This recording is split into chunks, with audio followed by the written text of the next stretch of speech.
Jimbo, I got to tell you, we were having a great time in Boston at the RTT. Jimmy, did I get that right? You got it right. Restaurant 365 Transformational 2024 Beantown event. It is awesome. I had a great lunch with a lot of clam chowder. We're talking seafood. We're talking waterfront. We're talking Thomas Edison. I'm talking Ben Franklin. I'm talking Libertyville. That's not even a year, but we're still talking about it. Are we talking about Libertyville? I don't know, but I'm feeling very nostalgic being in Boston. I'm feeling like this is like America started here kind of in a weird way, right? I mean, isn't it right or not really? Am I wrong? Yeah, we'll go with that. Sure. Loving it. Jimbo, we got a great guest with us right now, okay? I mean, who doesn't love? I love King Jimbo. Don't you love a Whopper? Love the Whoppers. What if I told our next guest, Teresa Martinero, okay? 70 Burger Kings under on 70 Burger Kings. Jimbo, you know how many Whoppers this time of the day?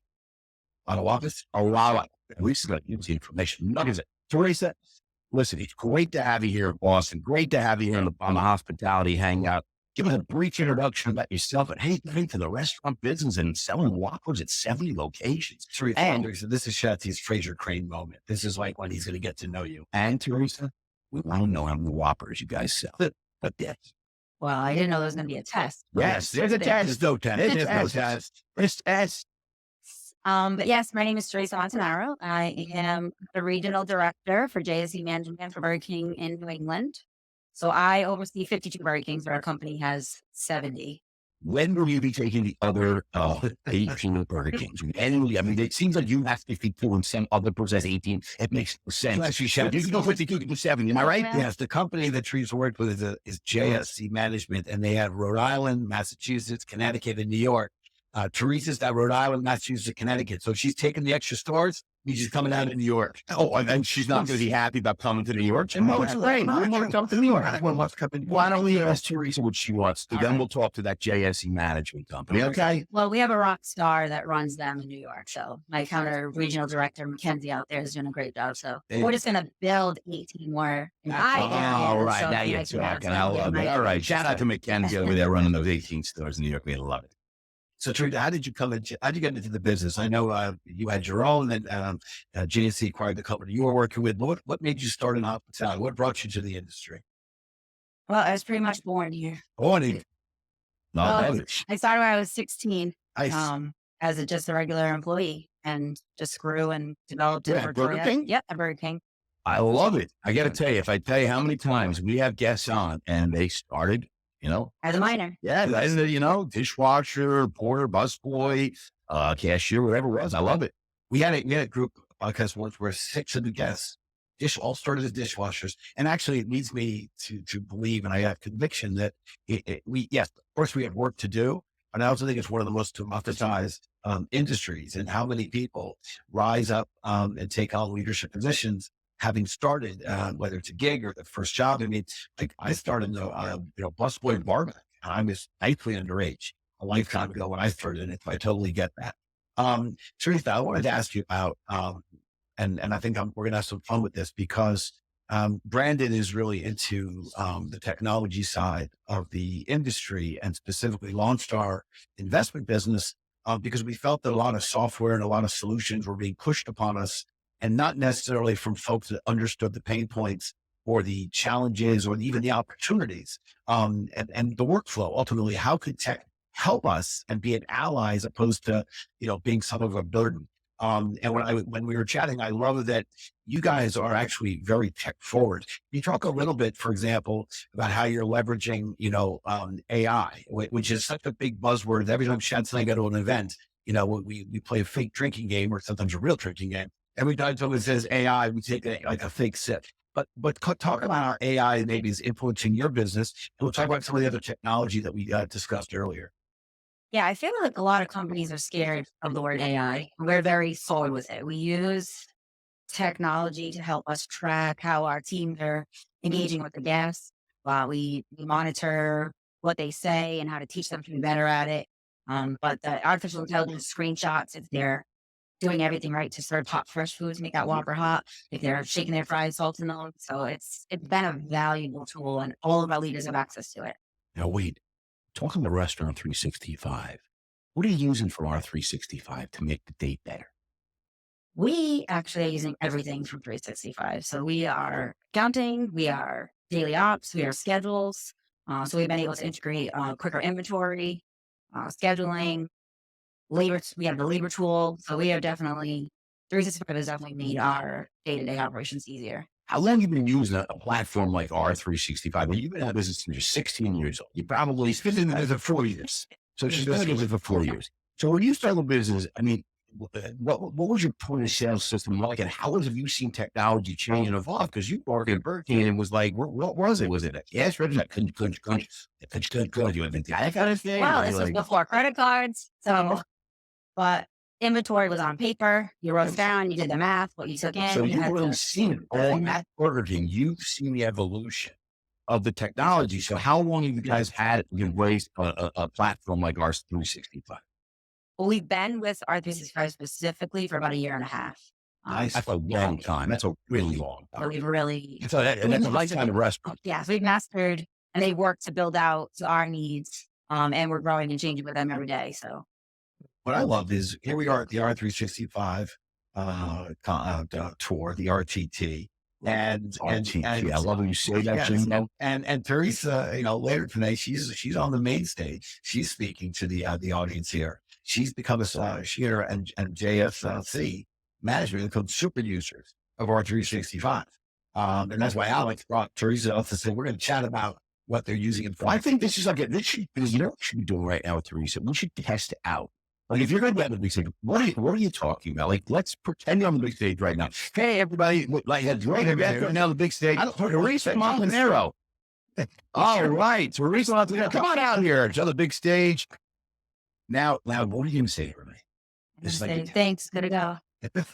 I mean, no, it's 15 minutes. You got still 15 minutes. This Well, is we're definitely going to speak to the AI piece. Yes. Not every operator is forward thinking, willing to invest in those tools. Obviously, you have to put some money up front, but the money saved is there. So we're definitely going to talk about that piece. We're going to talk about culture, company culture, how company culture is so important to hiring. That's why we go back to the miners. We really advocate for the miners. We put them in leadership roles. We set them up for success. They're the core of our company. So that culture is really going to get instilled with them right away. like, is this like 15-year-old people? Yep. So 15-year-old people. 16 of in leadership. 16. We hired 14 and 15 and So your youngest manager is how old? 16. 16, a manager of a Yep. Burger King? That's Yep. unbelievable. Yep. I mean, talking about responsibility. But they can do amazing things. These kids are rock stars if they've just given a chance and molded and developed. That's really cool. Actually, You tell my kids listen to this podcast, Jimmy. Well, you tell them to. My 17-year-old daughter will be one probably tonight. there you go. All right, I love it. So tell me, I think it's a great, maybe a kind of segue with and from the culture. We've been looking, we're involved with a kiosk company. We're involved with a company called Byte, which we love. And we know there are a few very good kiosk companies. And we've been looking at the data, and it appears to us that there are a number of restaurant groups. Shake Shack has done, I think, a very good job at sharing the data and letting it be known how effective kiosks have been for their stores in actually engaging with guests, and then efficiencies with using labor in the most let's say customer engaging, almost use them as guest ambassadors and guest ambassadors. You're embracing kiosks, and I'd love to hear about your experience. And right now, as you shared with me, you're using kiosks with the staff. How's that experience going, and what do you think the roadmap is? And is the guest, in your opinion, from what you're saying, are the guests getting comfortable with the use of kiosks? And from your stores, your purview. So currently we have, I want to say 15 locations that have the kiosks. Yep. But we are subscribed to Burger King's new and improved kiosks that are going to be coming out. So we'll have way more very soon. So right now we have the employee action. Is that breaking news? That's the most That's news truth. breaking news. Breaking news. So Burger King near you. Burger King in the Boston area will be deploying new kiosks. So go check it out, everybody. But our employees will be out there with the guests, teaching them how to use the kiosk, assisting them, because there's still some that aren't facing it yet. Listen, everyone's some people get a little gun shy from their technology, you know? It's You not can always the way. customize your Whopper, have it your way on that kiosk. Do anything you want. What did you say? Have it your way. Oh, Jimbo. Have it your way. Have it your way. Hold the pickles, hold the lettuce. It's all right. It's long as us. Right, Pretty Jimbo? good, I yeah. can't tell you. I did Aggressive. I did the Dairy Queen song. Jackie Cordell. I didn't know this. Jackie did the Burger King. Yeah. I just know it. I love it. So I want to make this my last question on the tech side of the house. But we love speaking to operators. We call it the hospitality network. It is the most really important part of our little ecosystem and community, because ultimately we want to know what they're thinking about. What are the things that are most important to them? We think it's an industry that is dominated by the acronym JIT, or just in time. So many things operators have to deal with are doing things in real time. A lot of folks talk about building tech versus buying tech. And it seems like your company, you guys you straddle the fence, and you sometimes you build and sometimes you buy. Can you talk about something that you've built? We talked about loyalty, and talk about what JSC is doing with loyalty, because I think it's interesting for the various companies you essentially bought and you're leveraging that came off the shelf. This one you're doing on your own. Yeah, we have just breaking news. Breaking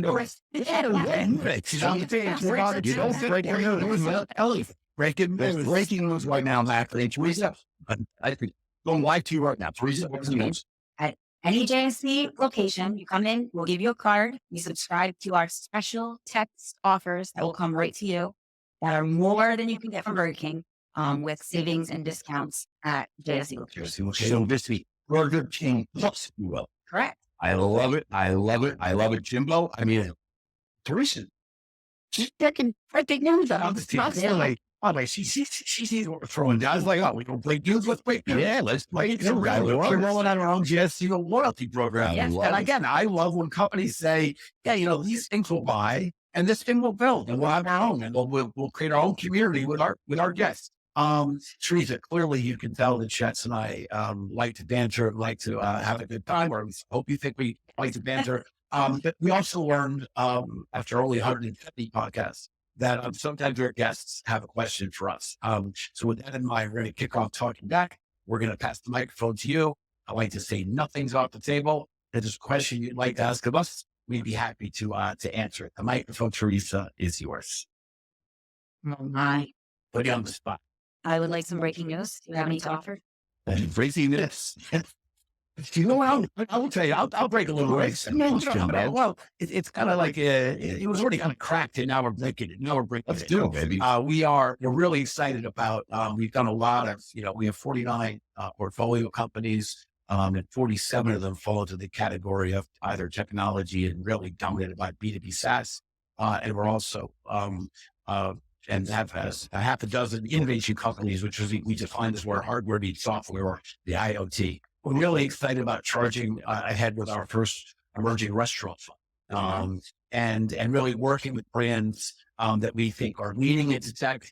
We like to say we believe in their C-suite, and we're really starting to spend some time and starting to identify some C-suites and some brands that we think we could really not just do well with in partnering with, but ultimately help them on their journey.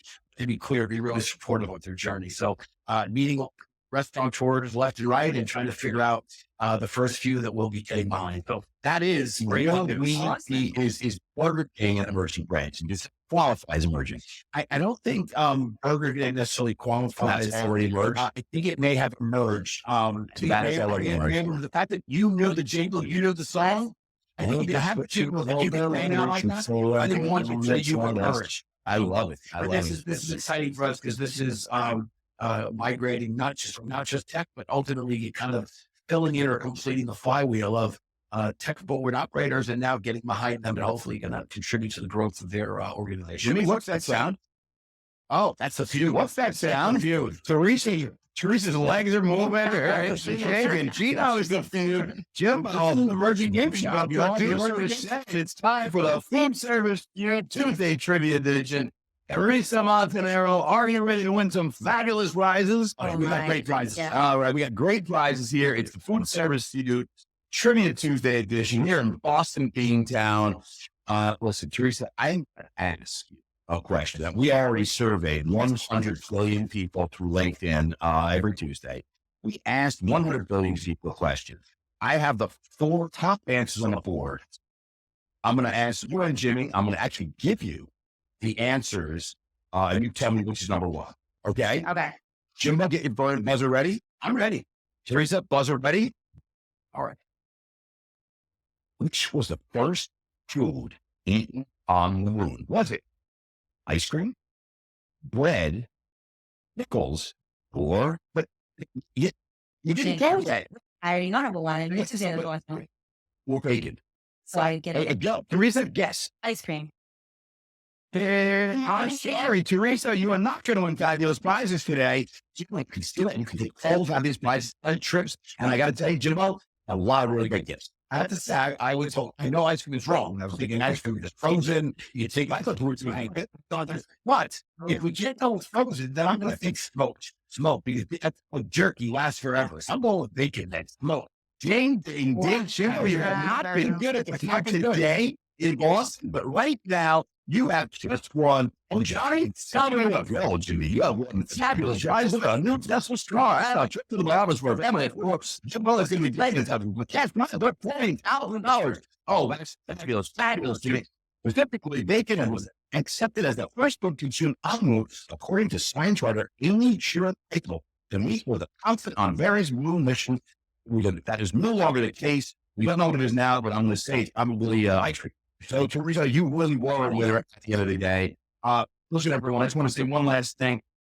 If you eat up from the industry facts as much as we do, you should check out the newly released R365 2024 Industry Report. You can download more fun facts. Let's grow 365.com and click that resources tab, and there you will find lots of fun facts. And even Jimmy, if you see Jimmy's head on the website, click at Jimmy get inspired food facts at restaurant365.com. Check it out. Teresa, we're going right into it.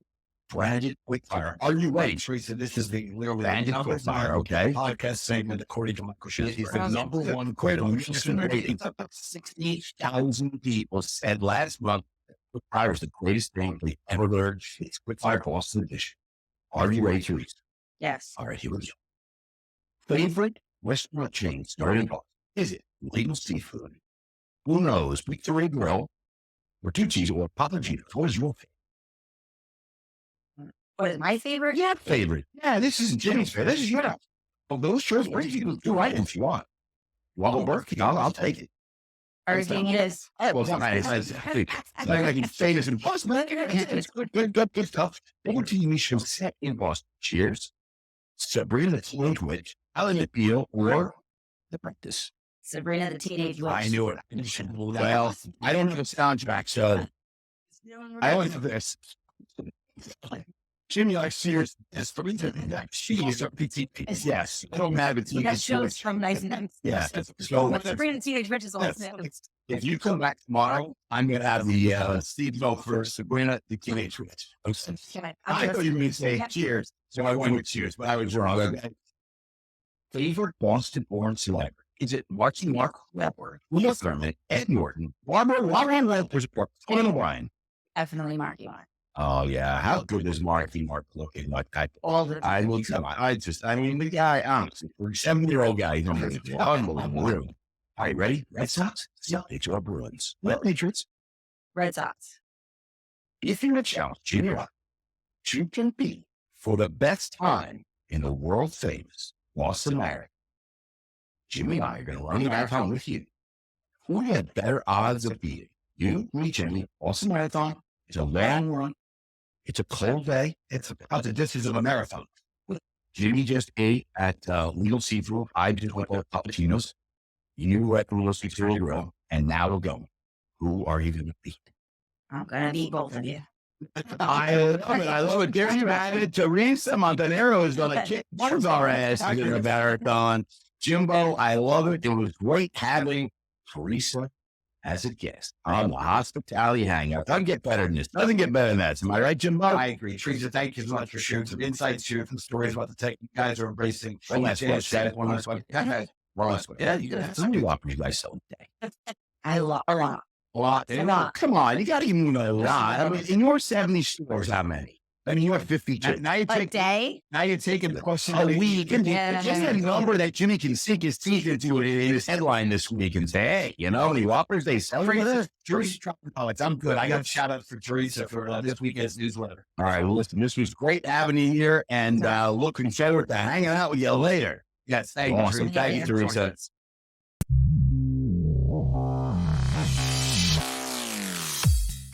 All right, Jimbo, I got to tell you, we are having a great time here in Boston. Town, I loving it. Restaurant 365. We are at the RTT, the Restaurant Transformational. Jimmy, what's the other T stand for? Transformational tour, the RTT. The Transformational Tour, Restaurant 365. We are having a blast. Jimmy, I got to tell you, I don't know how we're lining up these guests. I don't know what we're paying them, but it's unbelievable. We are paying big bucks because we're getting big guests. So you know what? I got to tell you, thank you to our producer for offering such big bonuses to get these guests here. We got another one, okay?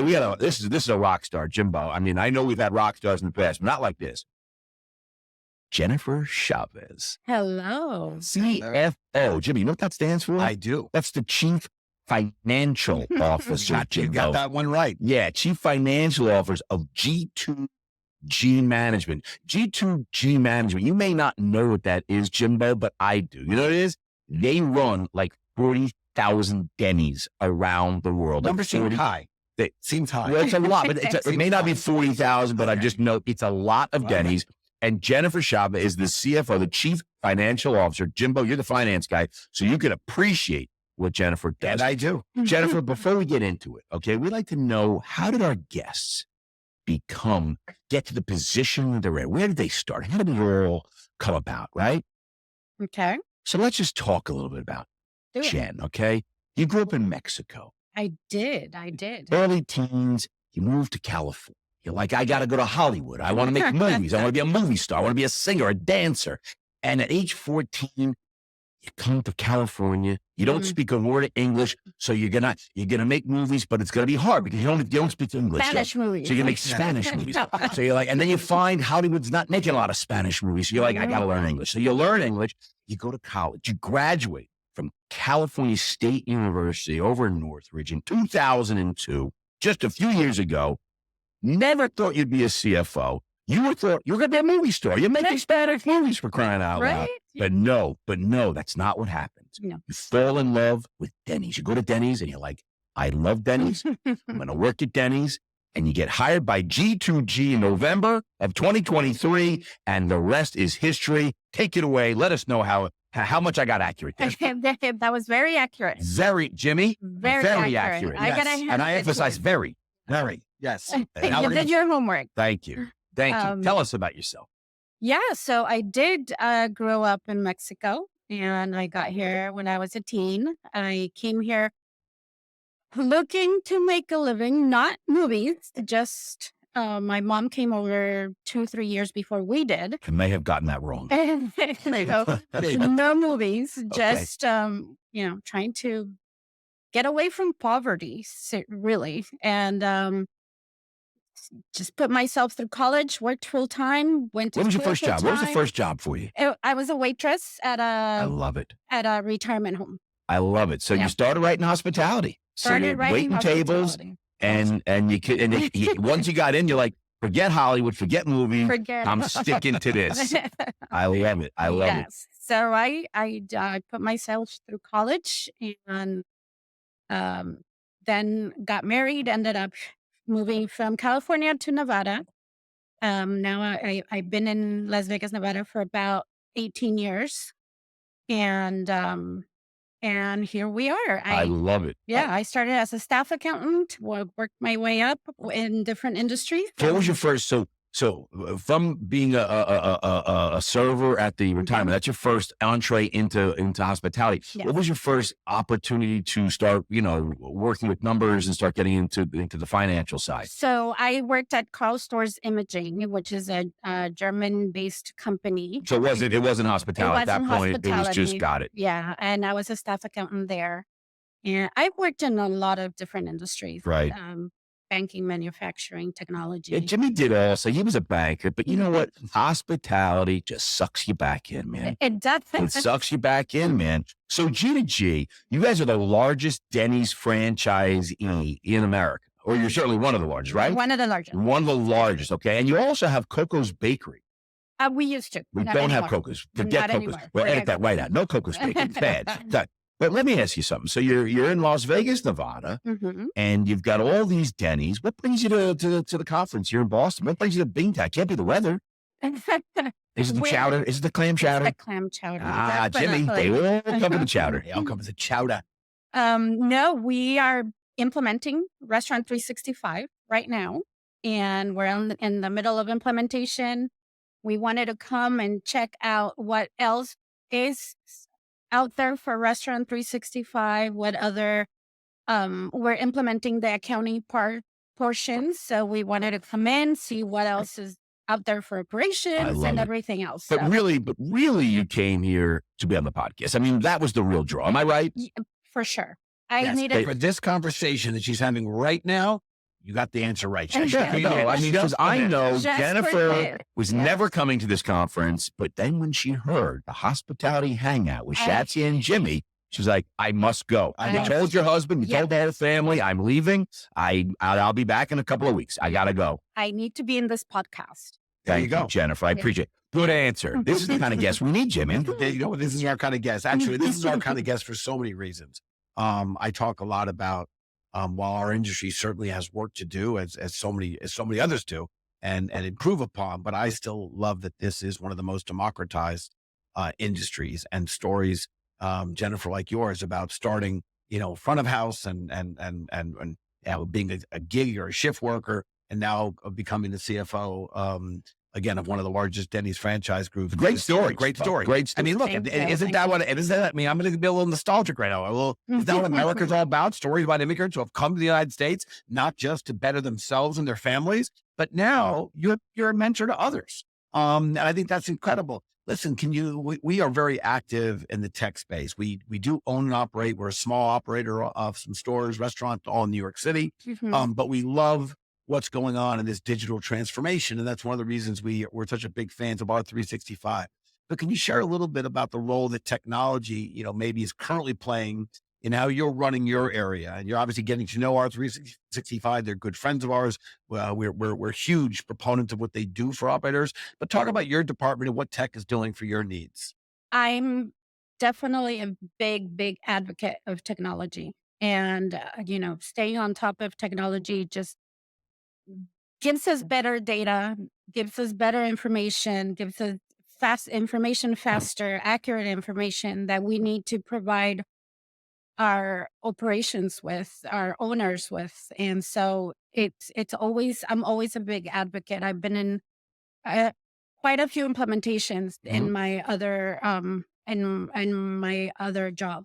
So Restaurant 365 just made sense when I got to the company and I thought, Yeah, let me ask you this. Yeah. You two, G, I mean, you got all these restaurants, all these friends. What were they using before? I mean, they're just using a paper and a pencil. But the abacus, Jimmy? It's called a pencil. A pen and paper. Is that what it was? no, we were using Sage. Oh, Just yeah. No, that's, well, look, I know Sage for a long time. Jimmy, you know Sage. It's been around for a long time, but it's not unique to the restaurant space. It's not. And it's at QuickBooks. It can do a lot for a lot of industries, Exactly. which is good. But what I love about 365 for us as users of 365 in the restaurants, because restaurants are so unique, it's built for restaurant operators by restaurant operators. So it really understands inventory and purchasing and food costs and recipes. It really understands the systems, Correct.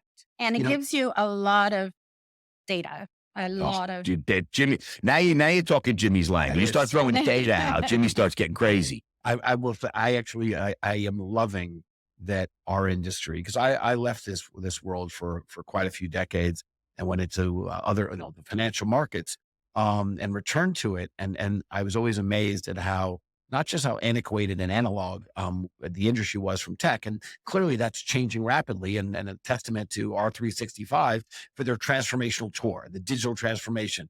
But data, I still feel, is underweighted as terms of how the operators are using it. And I think what you're commenting on is so important, that the data is going to help you make better decisions, better informed decisions. Correct. Your gut, your instincts will still be key drivers of the decision-making process. But imagine how much smarter your gut and instincts will get, or how much sharper, if you actually have data to support and help you make these decisions. I told somebody today, I'm like, I don't mind you thinking, but I'd like you to have some numbers when you're doing your thinking. Have some data and analytics to be able to support your thinking. I was waiting for you to say data. Is it data or data? Jen, what do you say? I say data. I say data. What do I say, Jimmy? What do I say? Data. Data. Damn it. Data. Should I not be saying data? You know what, Shats? You do you. Am I saying it wrong? I mean, Yeah, I don't think it's right or wrong, but is it like potato, potato? No, it's potato. But it's tomato. Tomato? Tomato. Oh, So data. data. But you do you. I don't know even how I have to go back to my roots. Like, what did my dad say? As long as people understand you, it's good. I mean, I don't- take it but from I a gotta- person that learns English. Yes. So- Do you understand me, Jennifer? Yeah, Do you understand me? I do. All right. See, I Jennifer do. understands me in more ways. Yeah, she really does get you. Understands. She gets me. Okay. She gets me. Okay. Here, thank you, Jennifer. I appreciate Jennifer that. takes it multi-dimensional level. Yeah, this is awesome. I want to know what's next for G2G. You guys are here. Are you growing? Are you expanding? Are you going to embrace being a Denny's shop? Are there thoughts of other franchise There's opportunities? others coming for Others sure. coming. Yes. What's We're- that? By the way, Shatsy, you're not. Is that breaking news? Thank you. We That was a have way. big where are plans most for of the- 2024. Yeah, so where are most of your Denny's locations? Nevada and Colorado. Nevada and Colorado. And so in Nevada and Colorado, so you got like 30 some odd locations spread across both of those states, right? Mhm. And California, but most of our shops are in Nevada and Colorado. So when you jump into the CFO role over there, what are you most excited about as you start implementing Restaurant 365 and moving away from Sage? And there's nothing wrong with Sage. It's a terrific product. It's been around it for is. 100 years. Mhm. What are you most excited about? Which module, which piece of R365 are you excited about getting in? I mean, there's so much. It's a very robust platform. I mean, I think at our restaurants, I think we probably use 20%, and it's incredible. I mean, to use all of it, it's really it's a lot. But what are you most excited to get going, and where do you think you're going to find the most for you? What's the most beneficial part for you as a CFO?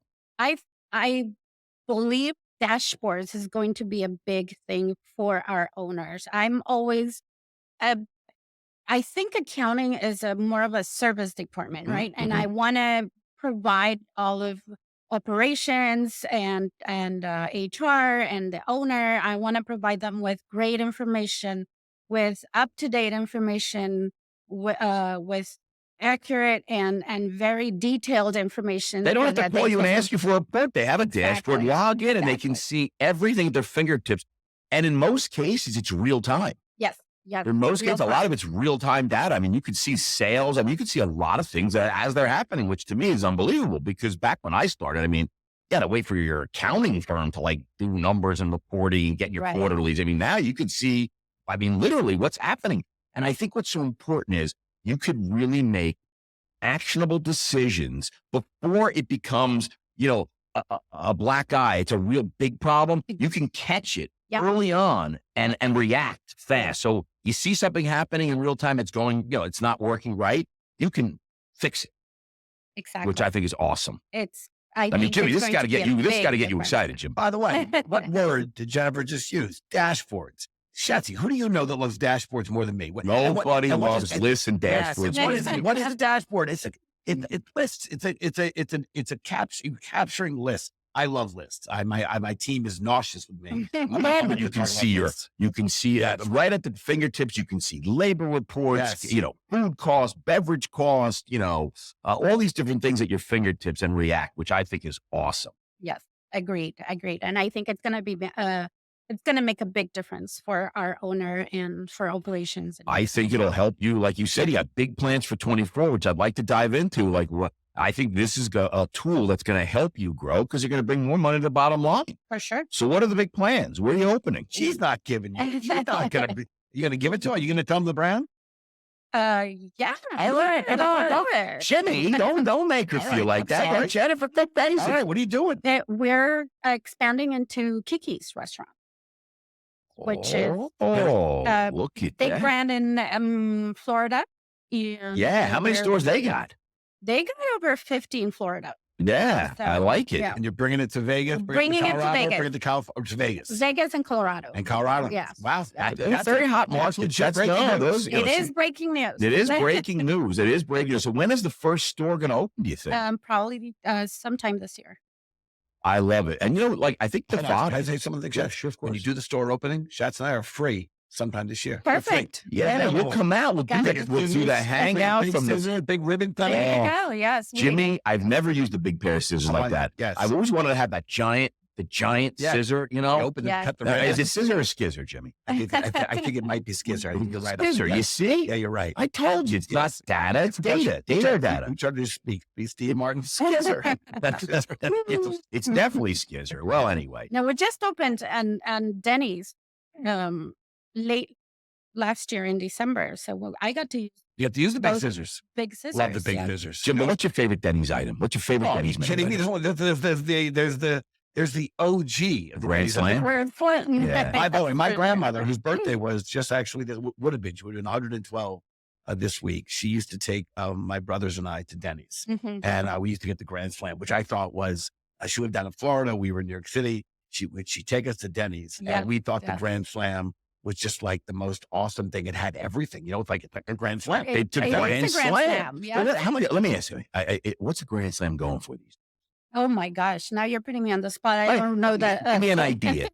Because I remember, I swear on my life, I mean, correct me if I'm wrong, Jimmy, wasn't a Grand Slam? Couldn't you find it for like $2.99 at some point? Mhm. Wasn't there? No, wasn't there? Yes, it was 1974. Yeah, it was. This was a nickel in the Grand Slam. It was $1.99. Yes. I'm telling you, at some point, I don't know how old Yes. Denny was. It was $1.99. All right. Yeah. What do you think it's I going remember under I- $3. I remember under $3. Yeah, I- no, I think it's probably about $11.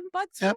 I'm No, not it's been a sure. lot of- It's been a while. Been a lot of But- inflation. My, Great hash browns, yeah. great potatoes, Yeah. among other things. I'm trying to look up a Now you're Grand Slam looking it up. price. I was just looking up the Grand Slam price.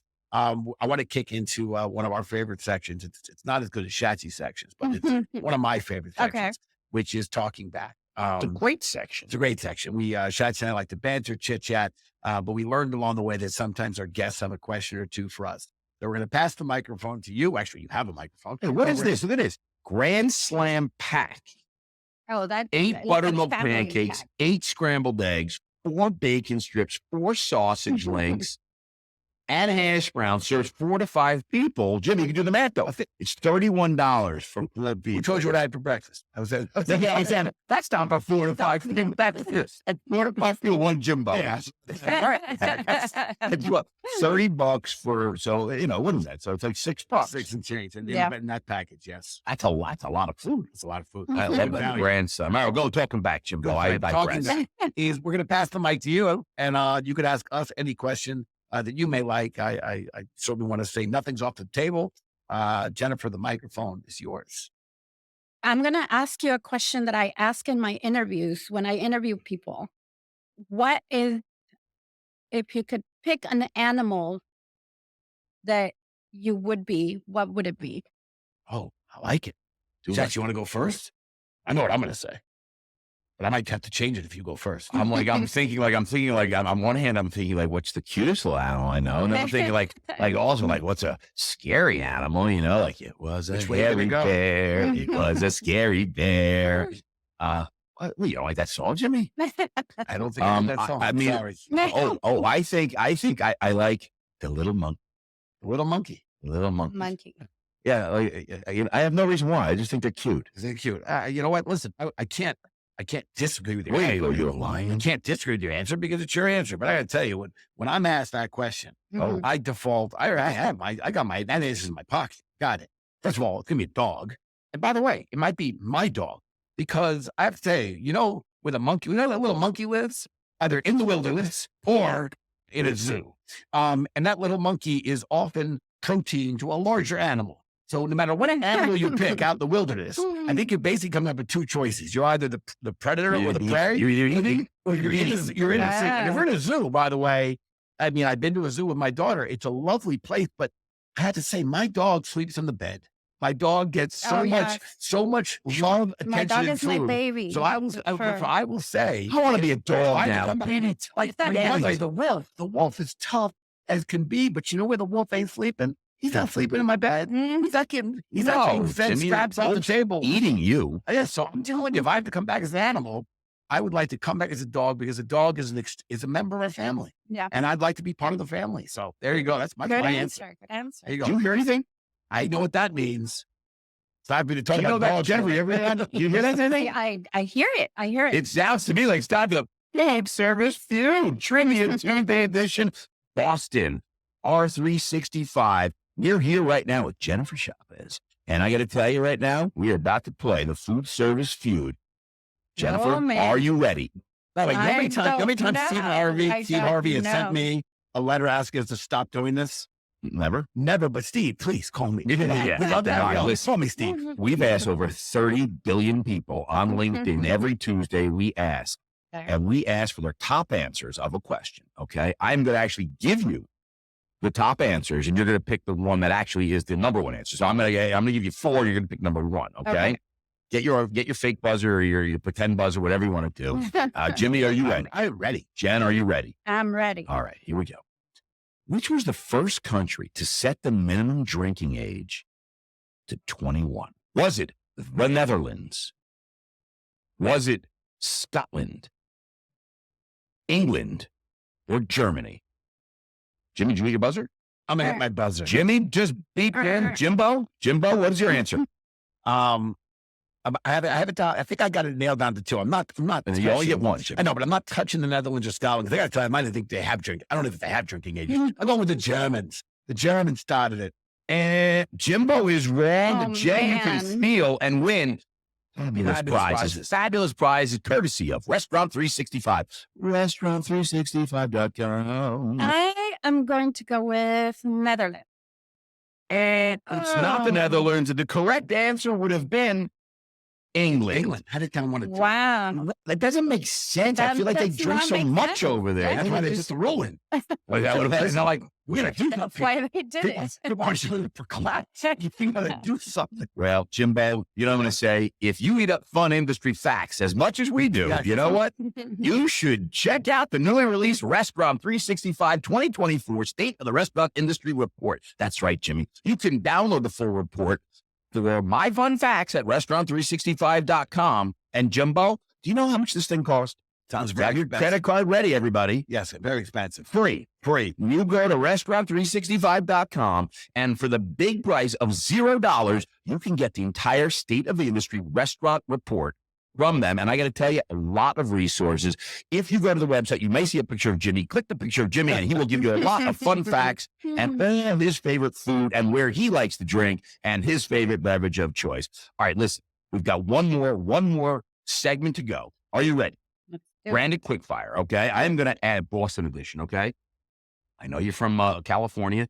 Now you live in Nevada, but we're in Boston, so this is the Boston edition. I'm going to ask you 5 quick-fire questions, okay? Do it. Favorite restaurant chain that started in Boston? Was it Legal Seafood? Is it Uno Pizzeria, Bertucci's, or Papagino's? What's your favorite? Hi, Papaginos. Why not? Okay, what's your favorite TV show set in Boston? Was it Cheers, Sabrina the Teenage Witch, Ally McBeal, or The Practice? Cheers. Nice. Cheers. I'm so happy you said that because I had it all teed up and we needed it. Yes. Favorite Boston-born celebrity? Is it Mark Wahlberg, Uma Thurman, Edward Norton, Barbara Walters, or Conan O'Brien? Well, I gotta say Mark Wahlberg because now he's in Nevada. That's right. Nice. He's got a big house there.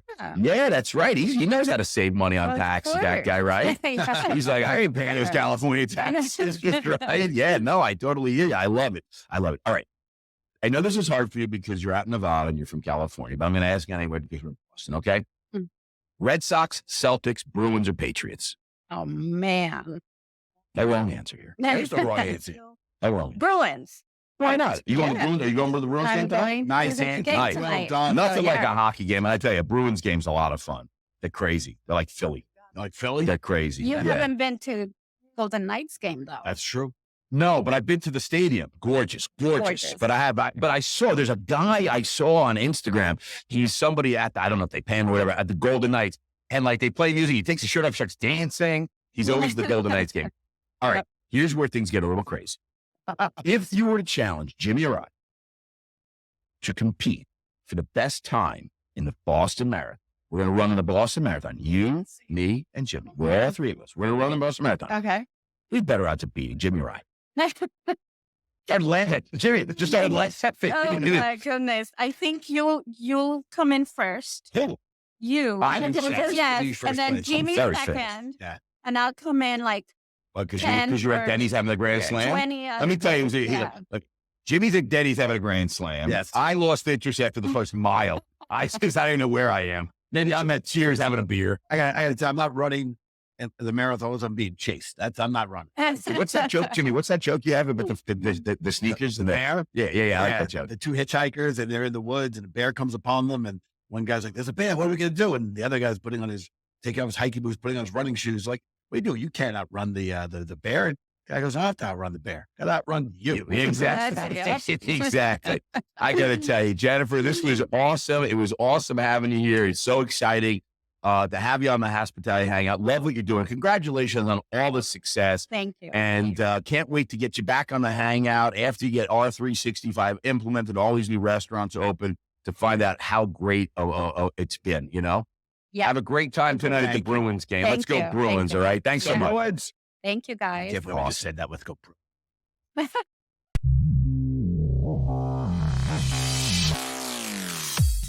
Jimbo, I got to tell you, another great guest. I mean, right. Isn't that great? Those are great stories. When you Yes. hear another person starts out as a server, 16 years old, CFO, Yes. Yep. running 30, 40 stores. It's just so great in this I say it all the industry. time. We have work to do like so many others. Of course you do, but the democratization, this industry. It's Yes, awesome. it Well, I really got to is. tell you, you know what? We got another great guest, rock star. I got to Yes. tell you, we just had Jen on. And you know what we got here? We got John Hernandez, who actually is the CEO of G2G, Yes. right? So I mean, technically speaking, I guess you're Jen's boss. And, you know, I mean, I don't know how I haven't seen the org chart, so I don't want to make any assumptions. You know, Jen could be the CFO and maybe she's John's boss. But you know what? All I know is we got John Hernandez here, the CEO of G2G. So they've got exactly like 14,000 Denny's across the globe, opening up more every day. Opening up more every day. It's great to have John here. John, let's jump into it, man. Tell us a little bit about how you got involved. And you're based out in Vegas. How'd you get involved in the restaurant business? And let's dive into it, man. Well, so I had previous experience when I was much younger. I worked for a Sizzler franchise. Oh, remember Sizzler, Jimbo? Yes. Man, They those do. were good. Yeah. Those were good. I was a general manager for him. And after about 7 years, I got solicited by a bank, a local community bank. And I ended up going from teller to Became a banker. financial analyst to a commercial loan officer. Jimmy had that problem too, but now he's back. He's back. Back with us. Starting the industry, leaving for, Went to finance, bank. He and thought I'm back. there was something out there Yes. for him, and then he realized it's not there.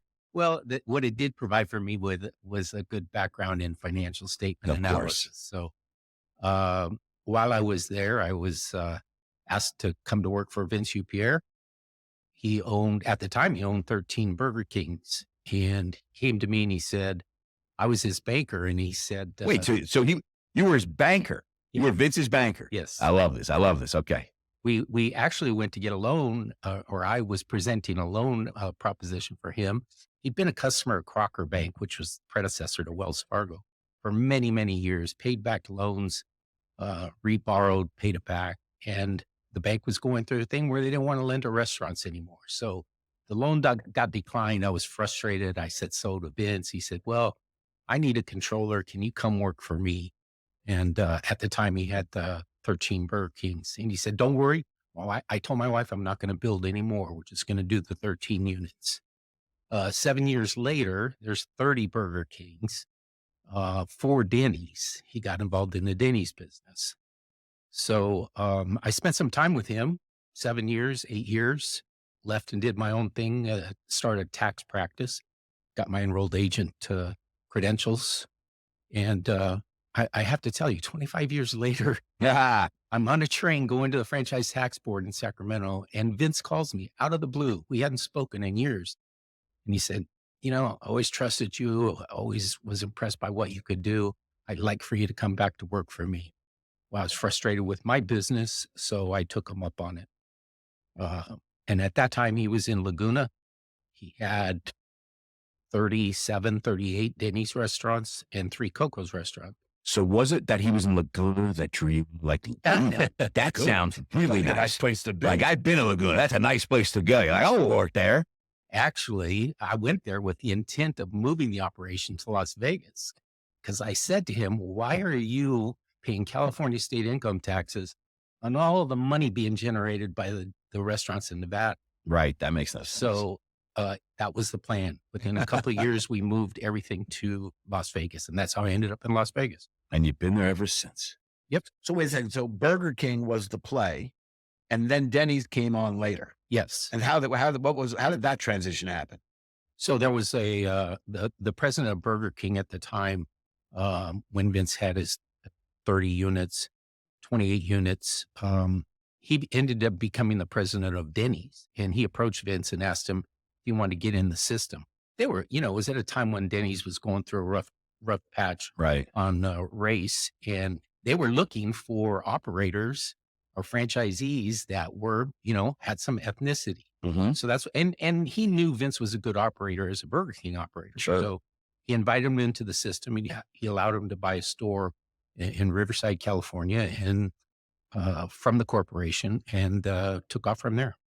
More and more. Amazing. And we're certainly, we're an owner operator in New York City, and we're an independent group, and we own 17 restaurants now. And we just embarked on our first franchisee relationship. And we put one of our stores out there, and now it's growing. Smackeries is the cookie concept that's growing. So we're fairly, we'll call it rookies at depth compared to yourself and Vince and Jennifer, who we met. What I am watching though is how brands really do want to lean into, particularly the experience, and they don't just, again, I shouldn't say all brands, because I know some brands are happy to give one store to a first timer. I don't see that often, let's say, being a recipe for success. Can you talk a little bit about, because you guys have now been a Burger King valued you, and then the president of Burger King goes over to Denny's, and Denny's values. Talk a little bit about, what makes a franchisee, let's say, very desirable for a franchisor or a corporate. Maybe some of this is obvious to you, and maybe even the Shats, but I think to a lot of our listeners, I'm not sure they'd understand the difference. But what makes a group like G2G, desirable and coveted to take on a brand and be trusted with these brands? Well, I think, number one is Jimmy, Vince. great question. Oh, thanks. Number one, Vince has always been a great operator. Like I said, when he was a Burger King. But how old operator, Vince now? He's 82. 82. So this guy so Vince was like one of the early Burger King guys? Oh, I don't know if he was that early. Let's I just don't go know with when it. he It's good started. podcast stuff. He was the You- first if you knew his Burger King background franchise story- operator. Let's just go with that, because it's Yeah. good. That's good. That's bad. Podcast gold. But Vince was the first Burger King franchise operator ever. Yes. So His that's idea to actually the call best they of just it. called it Burger. He said King. This guy, he came from Cuba, and he didn't have much in his pocket.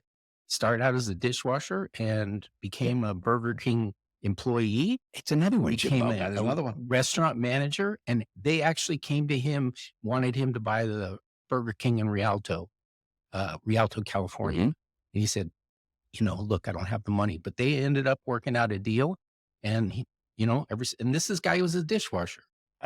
We've heard this story so many times. It's just great. It's a classic And I have to say, restaurant it's story. an awesome story. How many times we meet executives and people that have really grown up to be so influential in this industry, and they say their first job Yeah. in the store was a dishwasher. Or the busboy, or the waiter, or the bartender, Sure. just the you know the earliest level jobs, at, entry level, if you will. Yeah. Our COO, same thing. He started out as a cook, and now he's the Yep. chief operations officer. So Who better to understand the business, man? If you know what's going on in the trenches, Exactly. man, you understand the plight. If you're just hanging out, 30,000 feet, you really don't know what's happening. So to your question, it's the operator, right? Yeah. He's a great operator. But I think the other thing, which we've been very successful at, is expansion, right? It makes a franchisor look good when they add units. Mm-hmm. And Vince has always been an aggressive in his growth. Like I said, when I started with him before in the Burger Kings, we had 13, and in 7 years they had 30. So we've been doing the same thing with the Denny's. That's awesome. And I got to tell you, it seems like the Arizona, sorry, you guys are in the Colorado and Nevada market. It seems like it's really growing. I hear so many people, just the brands are starting in Colorado. I hear more things are happening in Vegas and Nevada. It just seems like the market's really hot there. What's your take on that? Is it any? Sure. Las Vegas is, it's been growing for many years, and it looks like it's going to continue to grow. There's a lot of Californians migrating to Nevada, Las Vegas. Marky particularly. Mark, right? Isn't he the big one that just Yeah. moved there? I mean, right? So knocking down the Golden Nugget. Yeah. He can build his house. Yeah. that's the A Stadium. Sorry, never mind. Then wait a minute. Just I heard this. I heard the mayor in Las Vegas doesn't want the A's. What's that about? I don't know. And then I heard of a mayor not wanting a sports We team. do. We've got a store on Koval and Tropicana, and the Flamingo Hotel's right behind us, and that's where they're going to put this. Did they blow it up yet or not yet? No, not yet. Usually they put that on TV. It's a very Yeah, exciting because time they they- blow those yeah. things up. But as an operator, wouldn't you don't you want that to happen? Oh, sure. It's great. Yeah, I think it's contributed to our growth. Jets played the Raiders when I was out there for a show. So I went to the new stadium. The Allegiant, I think it's called. Mhm. It was absolutely spectacular. The Super Bowl's there, right? Yep. Yeah, It's a little spectacular. Spectacular. But at that stadium, it's spectacular stadium. I went to the Jets. The Jets are not that good. But it was a great game, great stadium. It's just gorgeous. And it's so convenient. It's like right there. And I love it. It's awesome. And it's right across the freeway from my favorite venue, the Vegas Golden Knights, the hockey team at T-Mobile Arena. So there's a lot of sports activity. People go nuts for the Knights, right? Oh, yeah. Yeah. They seem to be going nuts for the Knights. Yeah, I love it, man. It seems like Vegas is rocking it out, man. Right. So the growth is there. The communities continue to creep out north of the city. And it just provides more opportunities for us. If there's no restaurants out on the north side, then we got to go start looking at sites out there. Colorado, we're fine. It was not growing maybe 3 years ago. Mhm. Same thing's happening there. People from California moving to Colorado, especially since COVID, Yeah. when that whole remote working things came to be. People love the fact that they can go to Colorado, work from their house, and then go out and hit the ski slope. Yeah, but it's more than just that. It's blue sky, like 360 days. You can hike, you can bike. Because I was out there. My son goes to Boulder, and it's hiking, it's biking, it's skiing. It's just, you feel good. If you're not doing exercise and out there, you feel terrible by yourself. You're like, what am I doing? You have to, because everyone else is doing it. So you got to get out there and exercise. Sure. So he actually bought those stores from the company as well. I think there was 8 stores that they sold to him. That's how he got into the Colorado market. And now he's expanding. Yes. That's so we've awesome. added three stores since then. I wanted to ask you, I shared, Denny's to me has almost this nostalgic, I have a nostalgic relationship with Denny's. My grandmother's 112th birthday would have been actually this week. And we were talking about some of our memories, and my brothers and I used to go down to visit her when we were, little kids, and for years. And the big treat was she'd take us to Denny's, and we had this, it was like nothing we'd ever seen. And, Schatz asked me earlier, my favorite, menu item at Denny's. And I said, that's not even a question. It was the Grand Slam. And we'd had such a good time, but we're my age, my generation, that's, we don't represent the largest percentage of the consumer market today. Right. So what are you guys doing, and how have you been working to make Denny's, let's say, relatable and attractive and connecting with we'll call it the new kids on the block, or the Gen Z, which represents really now the biggest percentage of your consumer market. How are you doing things to keep this brand fresh and otherwise? So that's one of the advantages of being a franchisee, right? The franchisor has to have great vision, and they saw this change in the market, and they're starting to do things with the way that they advertise, with the product mix. That's how they're giving us the tools to reach out to that community, or that segment of the population. But does it still, I mean, to Jimmy's point, I mean, for you guys, are you seeing that with everything at Denny's with respect to the younger generation, or still it resonates with them with these brands, I'll call them legacy brands? Yeah, I think it still works. I think it still reaches them. Mm-hmm. There's a classic example. We have a store in a highly Hispanic neighborhood. It's probably one of our highest volume stores. So there is some reach to ethnic and age groups.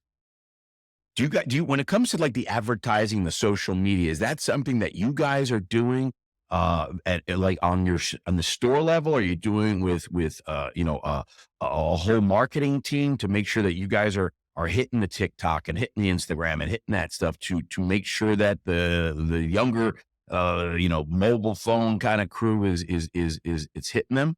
So again, I think that's an opportunity for us, okay? Because we can do that at the local level. Right. I know that last year the franchisor, Denny's, had a deal with several what do you call influencers? Influencers. Right. And so they would do an ad for us promoting the Denny's product line. Right. And that was successful. That was really successful, but didn't have a long life. So we have to continue with You gotta that, keep right? it fresh, man. Keep going. That's Yeah, exactly yeah. right.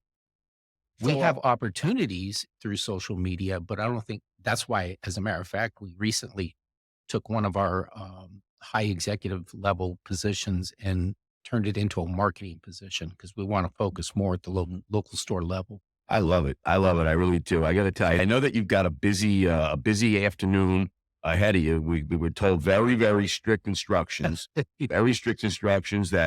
you have a very busy schedule. So I hear some music, Jimbo. Yeah, I've heard of what this is. You know what that is? I think it's time for the food service feud. That's right. It's Tuesday trivia edition food service feud here at Restaurant 365 up in Deanstown, Boston. RTT, we're loving it. And I got to tell you, we got John Hernandez first, Jimmy, the finance guy. By the way, two finance guys, two bankers going head to head. Bankers that were drawn back to hospitality, going head to head. Here we go. Are you ready? John, get your fake buzzer, your make-believe buzzer. Okay. Jimmy, get it. I'm going to ask you a question that we surveyed 40,000 billion people on LinkedIn, and we got the top 4 answers on the board. Here we go. What is the most widely eaten food worldwide? Is it bread, rice, cereal, or soup? Nobody wants to guess. There's nobody. John, did you hit it? John hit it. John hit the buzzer. John, what do you say? I'm going to say rice. Ding, ding, ding. Jimmy has lost again. Jimmy has only won once today. He is not doing well on the food service feud. It is rice. It is the staple food of more than half the world's population. It's been that way for centuries. It's cheap. It's filling. It can be easily grown in a variety of climates. Rice is so important to so many people that it's no surprise that it's the world's most eaten food. Jimbo, I don't know, Jimmy. It's just not your day here. It's just not your day here. I don't know what's going on here. All right. At some point, I want to be able to answer pancakes. Yes. Yeah. I gotta tell you, I think I agree. We have to do that again. It seems to me that pancakes, I don't know, maybe in the world, maybe not so, but certainly in America, pancakes definitely the number one eaten food, I would have to say. All right, listen, we'll go right. I know, John, you got to run. So Brandon, quickfire, 5 lightning round questions. Okay, here we go. Now, I know that you're of Vegas. How long have you lived in Vegas, by the way? About 4 years. Oh, so you were California before? Yes. Oh, so you're like a new Vegas guy. Yep. Oh, all right. Well, listen, these questions have nothing to do with Las Vegas. So, don't worry about it. This is the Brandon Kruger Boston edition. So everything here is related to Boston. And Restaurant 365 invites us to the Vegas tour. We'll do Vegas questions. Yes. If we go Murtec, we'll do Vegas questions in Murtec in March. All right, Branded Quickfire, Boston edition. John, favorite restaurant chain that started in Boston? Is it Legal Seafood, Pizzeria Uno, Bertucci's, or Papagino's? What's your favorite? Papagenos. Papagino's. Favorite TV show that was set in Boston? Is it Cheers, Sabrina the Teenage Witch, Alan McBeal, or The Practice? You know, it has to be Cheers. Boom. I knew it. He was better. I knew. I saw John. Download the other songs. Yeah, he doesn't. He's never You know seen. where I hang out. He's never seen Sabrina. He doesn't know what he's talking about. Sabrina. He's like us, Jimmy. You know. Yes. Favorite Boston-born celebrity? I think we're going to know the answer here, but I'm going to. Yes. Is it Marky Mark, Uma Thurman, Ed Norton, Barbara Walters, or Conan O'Brien? I would have to say Ed Norton. I thought you would have got Marky Mark. Now that he's a Vegas guy, you know. I mean, all right. Here we go. This one, it's going to be tough for you, but you're going to have to do it anyway. You're coming from California. You're living in Vegas now. Red Sox, Celtics, Bruins, or Patriots? Or you go. By the way, you can do your own. You can do your own. You don't have to do Boston. Can you run the list by Red Sox, the Celtics, the Bruins, or the Patriots? Bruins? Bruins. You going to the game tonight? Yes, it's a Oh, it's going to be a great time. It's going to be a lot of fun. All right, here we go. This is where things get a little sticky, iffy, challenging, if you will. If you were to challenge Jimmy Rye to compete for the best time in that small little race they do here called the Boston Marathon, who do you have better odds of beating? You, me, and Jimmy are running the Boston Marathon. Who are you going to beat?